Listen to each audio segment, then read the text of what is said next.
मंथनातून वर आलेलं रत्न आहे शंभूबाळ. बलिदानाची खूप मोठी परंपरा या राज्याभिषेकामागे, आणि त्या परंपरेची सुरुवात झाली प्रतापगडाच्या पायथ्याशी. दिवस होता चंपा षष्ठी.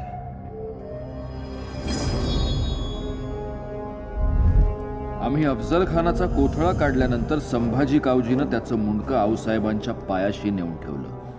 अफजल्या,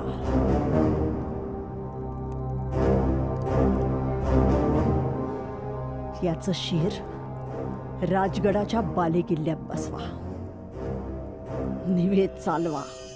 आणि मग प्रतापगडापासून करवीर पावेतो मराठी जाळ पेटला. आणि मराठ्यांच्या जाळात गनिम टिकत नाही. बरोबर ना आबासाहेब?